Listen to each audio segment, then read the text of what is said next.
Alors peut-être juste quelques mots sur ce fonds. Je pense que la plupart d'entre vous connaissent, mais juste pour vous rappeler que nous avons été créés par la loi de 2005. Nous allons fêter nos 20 ans l'année prochaine, avec comme mission de faire progresser le taux d'emploi des personnes en situation de handicap dans la fonction publique.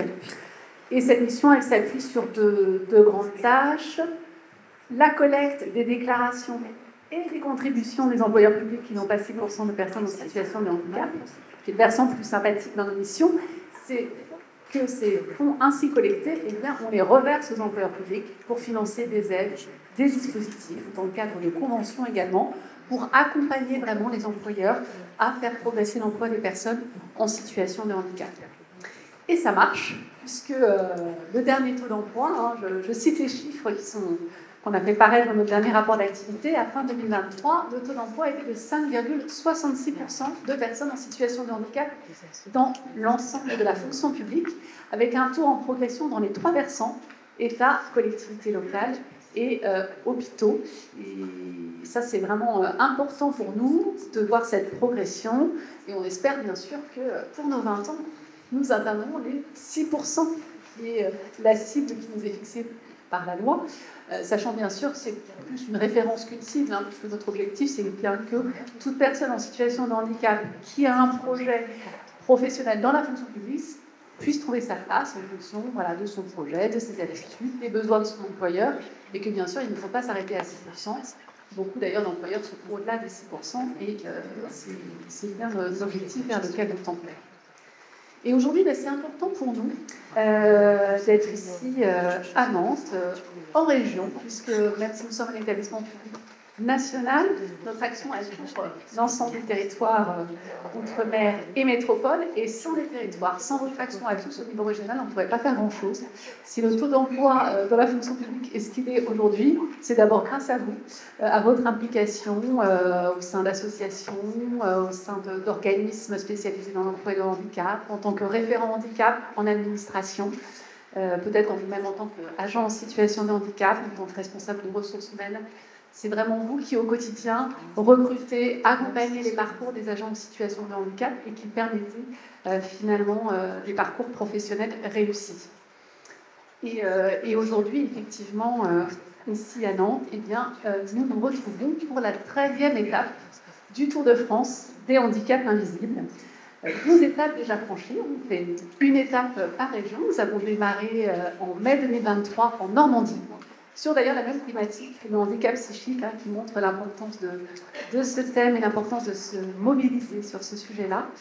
Et cette dynamique qui nous a porté tout au long de ces derniers mois, qui se poursuit aujourd'hui à Nantes, elle va se poursuivre encore jusqu'à la fin de l'année, puisque nous terminerons notre Tour de France en décembre en Bourgogne-Franche-Comté. Et c'est vraiment des après-midi, des matinées, des échanges toujours très, très riches, où on peut tous ensemble, acteurs de l'emploi et du handicap, employeurs publics, échanger pour mieux comprendre effectivement ce qu'est ce handicap, quels sont les impacts sur la vie personnelle et professionnelle des personnes concernées, et puis voir aussi qu'on n'est pas seul, confronté à des situations parfois très complexes, et qu'il existe beaucoup d'acteurs, beaucoup d'expertise pour nous accompagner et pour permettre une insertion professionnelle réussie de ces personnes. Et c'est vrai que le handicap invisible, c'est un thème qui nous tient à cœur au sein de l'UEFI-PHFP. C'est d'ailleurs un axe de notre programme exceptionnel. Nous avons publié un guide sur le handicap invisible qu'on vous a d'ailleurs remis. Et si on en parle, c'est parce que justement on souhaite rendre visible ce handicap invisible. Près de 80% des personnes en situation de handicap qui travaillent ont un handicap qui ne se voit pas. Et c'est important d'en parler pour dédramatiser, démythifier, puis surtout avoir ensuite les bons réflexes, les bons comportements pour accompagner ces personnes. Alors, on a pu aborder des thèmes assez différents, je pense au cancer, aux troubles du neurodéveloppement, au déficit visuel, au diabète, aux troubles 10. Mais aujourd'hui, on parle des handicaps psychiques. Et c'est vrai que c'est des handicaps multiformes. On dit que 20% de la population française, finalement, peut, à un moment ou à un autre, être touchée par un handicap psychique, ponctuel ou plus durable. Et finalement, ça représente près de 13 millions de personnes. Donc c'est vraiment un enjeu majeur pour notre société et pour nous en tant qu'employeurs publics. Ce sont des handicaps qui sont en plus particulièrement complexes dans leur forme, qui recouvrent des situations très différentes, qui nécessitent, mais vous le savez encore mieux que moi, des accompagnements très spécifiques et souvent sur mesure, en fonction du poste, en fonction de la personne, en fonction du collectif de travail, collègues et managers. Et c'est pour ça que c'est important d'en parler. C'est pour ça que c'est important aussi d'être accompagné, de mobiliser aussi des aides et dispositifs, ceux qui sont proposés par le FIPHFP, ceux qui peuvent être proposés également dans votre région, on va y revenir, pour que vous ne soyez pas seul face à des situations parfois très complexes et pour intervenir au bon moment, le plus précocement possible. Et je suis sûre que les tables rondes de cet après-midi, les nombreuses interventions vont être très riches d'enseignements à ce titre. Et je m'en réjouis d'avance. Pour conclure, parce que je ne voudrais pas être trop longue, je voulais aussi saluer le travail de tous ceux qui se sont mobilisés pour organiser ce temps fort et assurer la réussite de cet événement. Donc, je citerai Nicole Freinet, directrice de la communication du FIPHFP, qui orchestre depuis 1 an et demi avec talent les différentes étapes du Tour de France. Et puis, bien sûr, Laurent Félix, le directeur territorial handicap du FIPHFP, qui est votre interlocuteur au quotidien pour la région Pays de la Loire, qui s'est énormément impliqué avec beaucoup de cœur et d'énergie dans l'organisation de cet événement. Donc, merci à eux, merci à vous pour votre présence et je nous souhaite une très belle après-midi d'échange. Merci, bonjour à toutes et à tous. Merci Madame Neuville pour vos propos introductifs. Nous sommes heureuses avec Ombline Acarian, vice-présidente au département et en charge de la politique handicap, de vous accueillir dans le cadre de ces ateliers que mène le FIPHFP. Ravie à plus d'un titre. D'abord parce que je veux voir dans ce choix la preuve du travail en bonne intelligence que nous menons avec le Fonds pour l'insertion des personnes en situation de handicap. En tant également qu'employeur, le département de Loire-Atlantique agit depuis de nombreuses années aux côtés des partenaires sociaux que je tiens à remercier puisque ces conventions que nous avons signées avec le FIPHFP, c'est un travail de co-construction avec les agents et agentes du département, co-construction également avec les partenaires sociaux. Cet engagement fort s'est notamment traduit par la signature de 4 conventions. 4 conventions depuis 2005. Nos échanges sont fructueux et nous aurons l'occasion de signer en fin d'après-midi la 5e convention de partenariat qui ouvre de nouvelles perspectives entre nos 2 institutions, mais qui porte aussi une nouvelle ambition du département en sa qualité d'employeur. Je suis aussi heureuse de vous accueillir ici aujourd'hui au musée de Bray, qui vient juste de rouvrir avec un nouveau visage. Celui-ci porte notamment les traits de l'inclusion. Le chantier colossal qui a été mené ici ces dernières années pour transformer les lieux a en effet eu comme priorité de les rendre accessibles à tous et à toutes. Ce n'était pas évident sur un site comme celui-ci chargé d'histoire. Je pense notamment au manoir de la Touche, un bâtiment du XVe siècle sur lequel il a fallu prévoir une extension de sa façade pour permettre l'accès à tous les étages aux personnes à mobilité réduite. C'est un exemple spectaculaire, mais l'accessibilité a été pensée pour tous les types de handicap. Et je vais laisser M. Pierre Fardel, directeur du musée d'Aubray, qui est mieux placé que moi pour en parler. Mais là aussi, je souhaite souligner la qualité de la concertation qui a été menée avec les partenaires associatifs pour répondre au mieux à son accessibilité à tous les types de handicap. Donc, pour toutes ces raisons, nous sommes ravis, Ombelina Carion et moi-même, de vous accueillir en ces murs.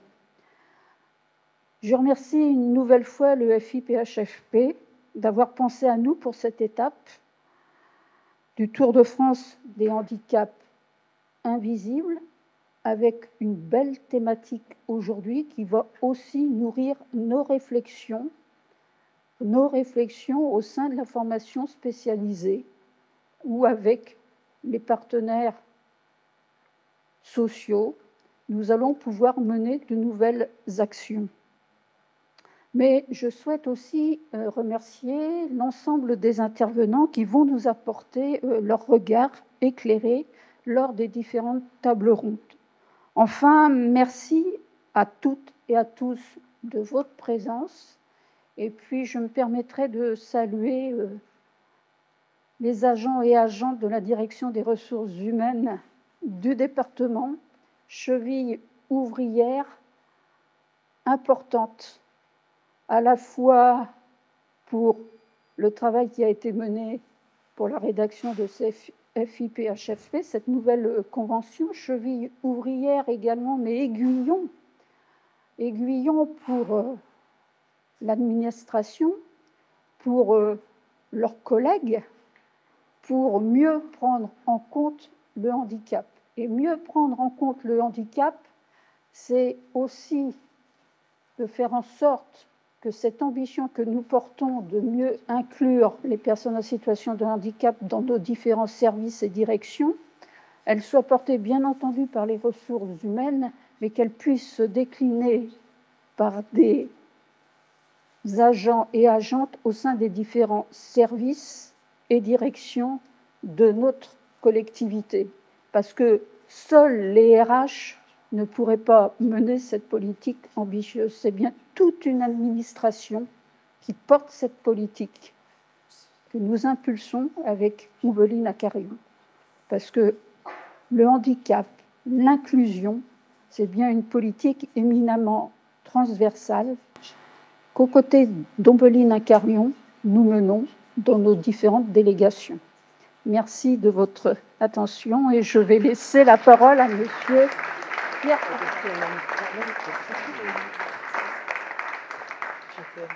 Bonjour à toutes et tous. Donc, Pierre Farnel, je suis directeur adjoint du Musée doré de Grand Patrimoine de Loire-Atlantique. Je suis accompagné de Juliette Ranger, qui est référente handicap au sein de l'équipe de médiation du Musée doré. Avec le service conditions de travail du département, nous sommes très heureux de vous accueillir dans ces murs. Madame Maë l'a rappelé, le projet de rénovation du Musée doré, ça a été un chantier long, mais très ambitieux sur ces questions d'accessibilité. Accessibilité pour les visiteurs, mais aussi accessibilité pour les agents. Il y a vraiment eu cette démarche globale sur le programme technique détaillé. Et Madame Neuville l'a également rappelé dans ses propos liminaires, le projet de rénovation du Musée doré, ça a été aussi l'occasion d'une grande association des visiteurs, des citoyens à la réflexion sur ce qu'est un musée aujourd'hui, dans la vie des citoyens, les attentes que les visiteurs ont dans la visite d'un musée en termes d'accompagnement, d'outils d'accompagnement, et toute la réflexion qui a été menée par rapport à ces outils en termes d'accessibilité. Donc ça a été une aventure humaine formidable dans la conception et la réalisation, mais cette aventure humaine, elle se poursuit avec les équipes du musée. Et c'est surtout un élément important que je voulais apporter, c'est que le musée d'Aubray, comme les propriétés départementales, les sites patrimoniaux, ce sont des outils au service des politiques publiques du département, Madame Maë l'a rappelé. C'est notre mission première. Et je crois que si on est service public culturel, c'est avant tout pour ça. Et je vais laisser la parole à Juliette Ranger pour incarner du coup ces engagements de manière très, très courte. Et on vous laissera travailler du coup dans cet auditorium que vous êtes parmi les premiers à utiliser. Bonjour, je connais un peu le FIPHFP puisque je suis moi-même travailleur handicapé avec un handicap qui ne se voit pas beaucoup puisque je suis malentendante. Donc je suis médiatrice pour les publics en situation de handicap et comme le disait Monsieur Pierre Fardel, il y a vraiment eu une attention qui a été portée à discuter et à travailler avec les personnes concernées pour chaque outil qu'on a créé. Et donc là, le travail se poursuit puisqu'avec la rentrée, à partir d'octobre, nous allons accueillir nos premiers groupes constitués de personnes en situation de handicap. Et pour que ces visites se passent au mieux, nous avons aussi programmé des formations, des réunions de présentation de notre offre à destination des professionnels. Toutes ces visites que nous allons leur présenter seront testées ce mois-ci, au mois de septembre, à partir de demain, pour ajuster, être sûr que nous sommes au plus proche des besoins. Donc pour le handicap, je ne suis pas toute seule, en fait on est deux, puisque j'ai une collègue qui est dans la salle, Colline Aubry, qui est en charge du public du champ social et des hôpitaux. Et on s'est rendu compte pour le handicap psychique qu'au niveau des relais, des personnes relais, souvent c'était des personnes qui étaient en lien avec les hôpitaux. Donc pour être vraiment au plus proche des besoins de nos interlocuteurs, Colline a repris le handicap psychique. Donc je peux vous donner peut-être un exemple d'offre qui sera proposée à partir d'octobre. Nous allons avoir une visite guidée sur l'alimentation à Nantes, puisqu'on a beaucoup d'objets au musée qui témoignent de la richesse historique de ce qu'ont pu vivre les habitants à Nantes ou aux alentours de Nantes. Et donc, à travers d'outils très divers, notre but, c'est de faire découvrir cette thématique-là, mais de façon la plus accessible et inclusive possible.